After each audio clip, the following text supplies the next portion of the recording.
What's up, guys and gals? It's time to talk a little bit of Kengan Omega. Kengan Omega Chapter 290 review. Apologies that it's a couple of days, hopefully only about a day late.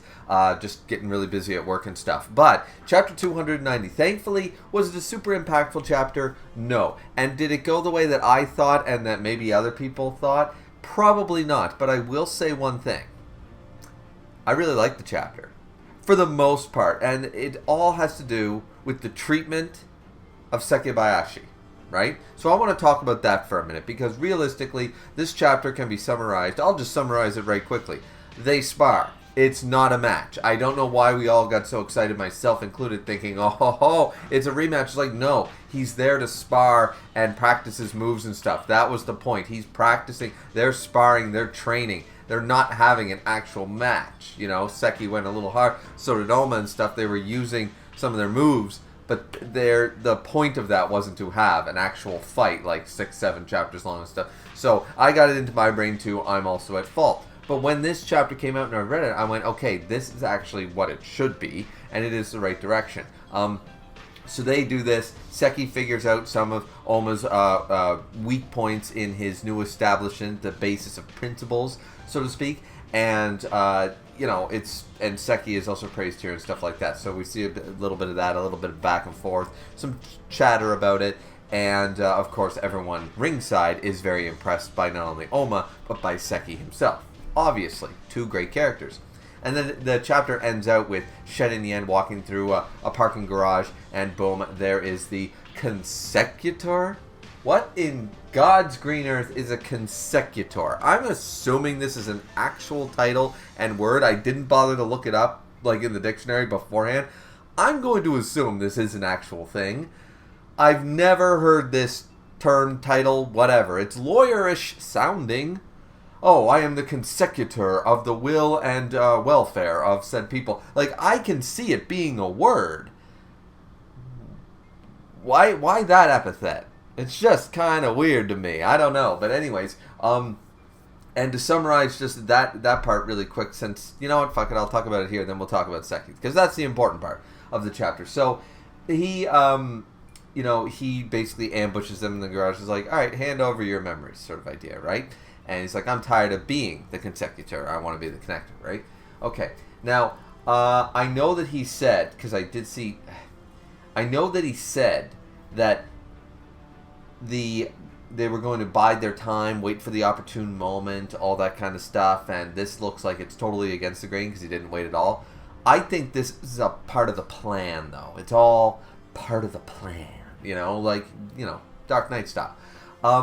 I think that this is a move. This is a play. This is not the plan. This is a ruse, a red herring. This is part of the plan. Regardless what happens to Luohan here, regardless what Shen does or Yan does, this is part of the overall plan.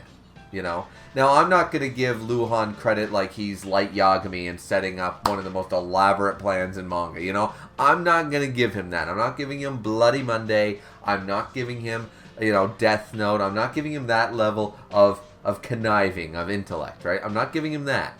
But what I'm saying is him showing up here isn't him abandoning everything he just said about Tiger Nico. Potentially. Let's wait and see what Sandro does with this first and foremost. So, anyway, that's the chapter, right? But let's talk about the thing that I really liked here about this chapter, which is the respect and the dignity of Sekibayashi, okay?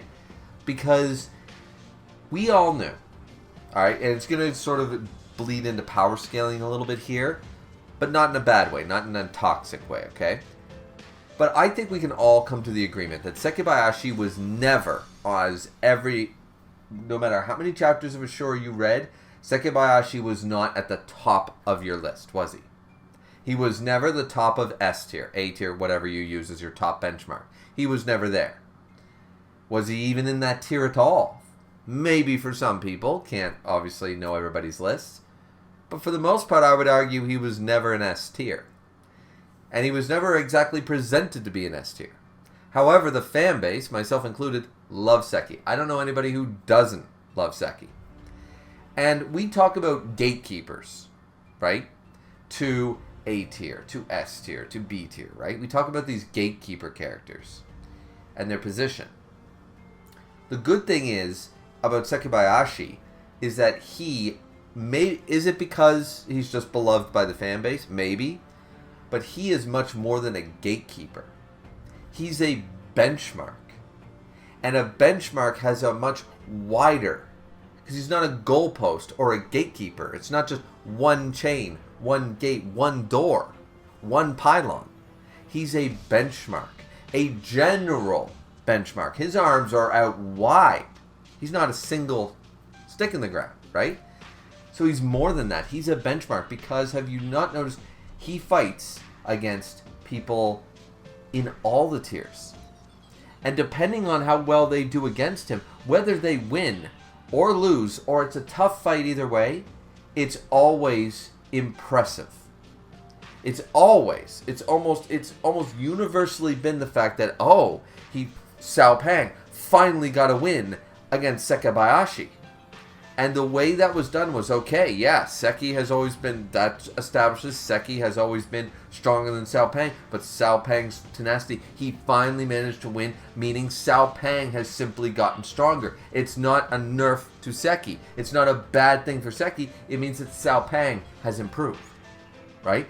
He first fought Ohma and stuff like that. Great fight and stuff, and I know that was early ashore. His fight against Mutaba, his fight against Kyozan, his fights are always, and always have been, these ideas behind just, it either improves the character he's fighting, or it improves and showcases himself. His fight against Okubo. These things are fundamentally fantastic about the character and make him this wide bench because he can fight a C tier, and it's still, if that C tier beats him, we don't put Seki down in D tier, right? And if he has a tough fight and loses against an A tier, we don't drop him down, whether you have him in A or B or whatever. That's what I mean. He's got this wide berth of respect by both the community and, it seems, Sanjo to use as not just a goalpost, but a benchmark. And I just really like that here. And the reason I say all this is because here, everybody knows that Ohma is one of the top characters. I would argue right now probably in the top 5 strongest characters in the series. Okay? I would argue Ohma is arguably top 5. If not, certainly top 10, and definitely closer to the top of S tier than at the bottom, right? Where do you guys put Seki? I'm going to assume he's A tier at best. Midway through A tier? Maybe even top of B tier? Okay. So everybody knew. Doesn't matter where you place him, but everybody said, okay, Seki's showing up against a super-powered, before learning principles, Nico-style master, Tokita Ohma, who can go toe-to-toe with guys like Roland, like Agito, like Ryan.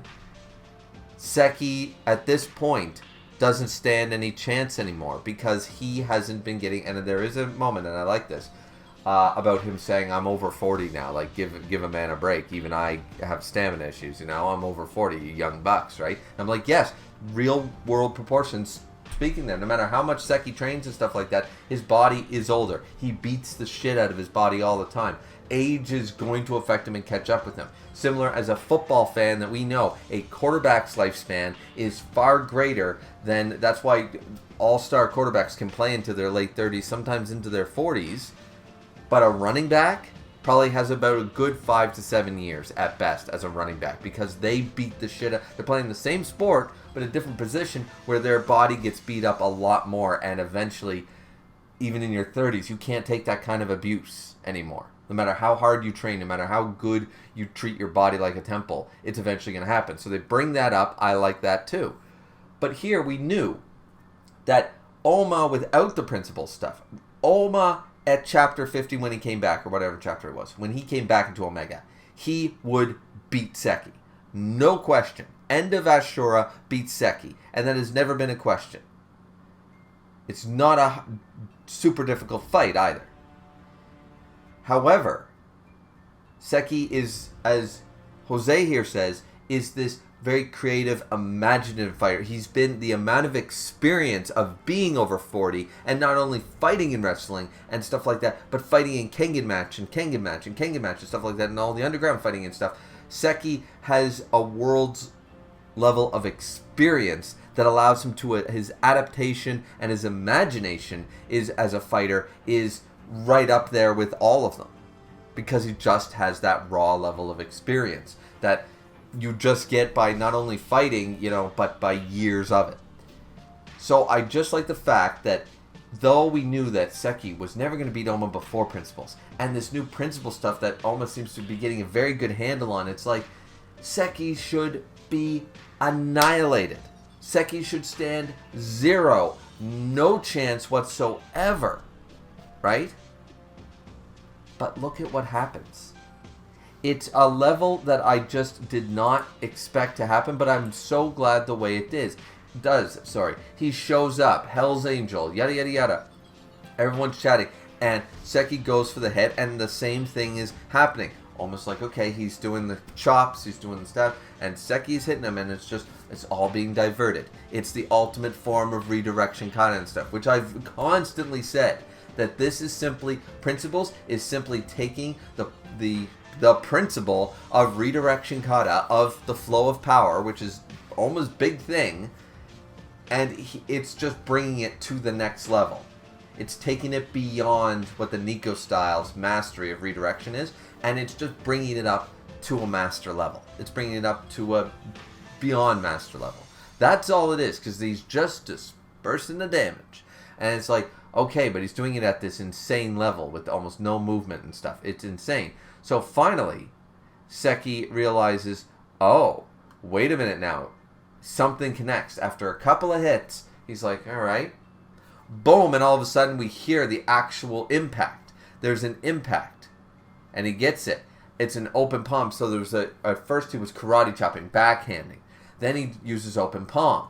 And Seki immediately says, oh, so an open palm would connect. And Jose mentions he even figured this out in such a brief exchange. His fighting IQ is so high. He's like, all right, something's weird. Let's try this instead. Let's see what else he can or can't do. And boom, then he goes for a ram. He grabs Ohma and he rams him completely. As Haro says about a tackle, this is a little bit of a weak argument, tackle versus a ram and stuff like that, but he's talking about a far greater contact area, which true, it still is, and he pushes Ohma back, and Ohma's like, wait, what? So his principles don't seem to be working, and Seki has already figured it out, as Ohma states. You've already, good going, Seki, you've already figured this out, like what I'm doing, sort of idea. It's harder to block, like precision points are much easier to go, okay, he's going to hit me right here in the stomach with his fist. Okay, I can disperse that. But the larger the area of contact, like Ohma's whole chest is being hit, that's much harder, and that's why Seki was doing that. At first it was a light amount of contact, then it was more contact, and finally his whole frame worth of contact, and Ohma obviously is at the starting line of Principles, and this ain't going to work, so he strikes back. And Seki, of course, the man, the myth, the legend, never doesn't take a hit. This man's taking hits. And he's like, what the hell? Because he takes a hard punch right from Ohma to the gut. And it's just like, his strikes are now so heavy. So just like in the Ashore tournament, when he made those slight adjustments, that his body somehow knew. It wasn't a memory, but his body knew that his form needed to tweak slightly. And then Shen reminds him of this when they had their conversation at the Yamashita Trading Company, right? And he said, just make these little adjustments, and boom, the Iron Breaker was like creating shockwaves. It was like, what happened? So Ohma has also been working on that too. And Seki's saying he's a world apart from, and we get cut off, but from what he used to be, sort of idea, right? So Seki is taking these hits, and most people, once again, see, this is an impressive showing by Seki. That's my point here. We know Ohma can take Seki out. He can take out nearly, he's top 5 of the verse. He can take out nearly everybody with very little difficulty, no matter how big or large or small they are. Most people can't hold a candle to our main character anymore. But Seki is still like, all right, you might pack a punch, but I'm still here. And the fact that he took these 2 heavy hits from Ohma and didn't immediately pass out, once again, showing the tenacity and the endurance of Seki. And he just goes for another blow. Boom. And then he also figured out that your defense is not all powerful because you won't be able to disperse the impact from a strike that happens on the ground, because you can't disperse what's going to happen to the ground and stuff like that. Gravity's still a thing, bitch.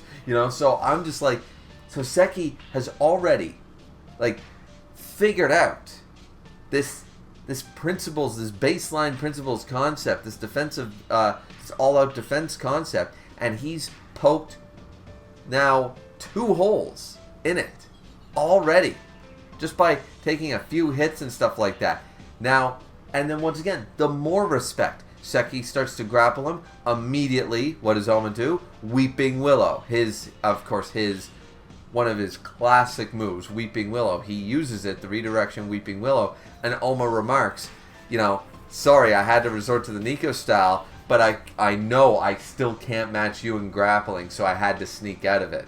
So that was, once again, the respect that Ohma has, but also the respect that we're seeing here just by the writing and just the page dynamic from Sandro here is just showcasing, like, yeah, Seki might not be S tier, and Ohma now is far above him, but it doesn't mean that Seki's a bad fighter. He's still a top tier fighter, and the fact is Ohma can admit this. There's just these little moments that is showcasing how strong Seki still remains. It's just that Ohma has reached this point of manga character level, of superhuman level, that just they started going beyond, right? Sort of like how Dragon Ball started as Dragon Ball, and then boom, then we were into, Dragon Ball got a little crazy by the end, but then we were into planet busting things. It was kung fu and martial arts, right? So, I just think that this just shows a lot of respect, because Ohma, is saying, like, you grab me. Now, Seki mentions, like, a compliment back to him about that. It's like, when I grabbed you, I could start to feel all my strength being pulled in every direction. So your defense mechanism is actually, like, you are controlling the flow of power all around you consistently. Like, that's insane. But, from Ohma's perspective, he's like, I had to get out of that grapple, because if I get grappled from you, that would still be bad news. Pointing out that Seki can still hurt and damage Ohma. So that's what I like about this. So many people saying that Ohma went after last chapter, like, Seki stands no chance. This is not a rematch we wanted to see. Ohma should absolutely destroy him, devastate him, blah, blah, blah, blah.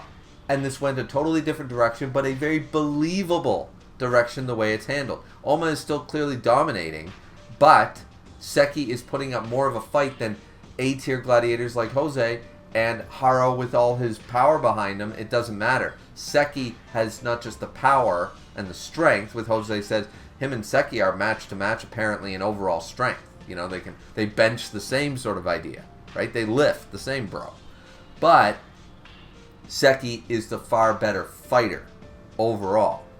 So Seki's just like, yeah, this is what it is and stuff like that. And it's just, as I said, we go down to the huffing and puffing and the 40-year-old thing that I already covered and stuff like that. But I just think that this went in the best possible way, because a rematch is no longer possible. Ohma and Seki going all out. Seki might put up a good endurance, far better than most characters would against Ohma at this level.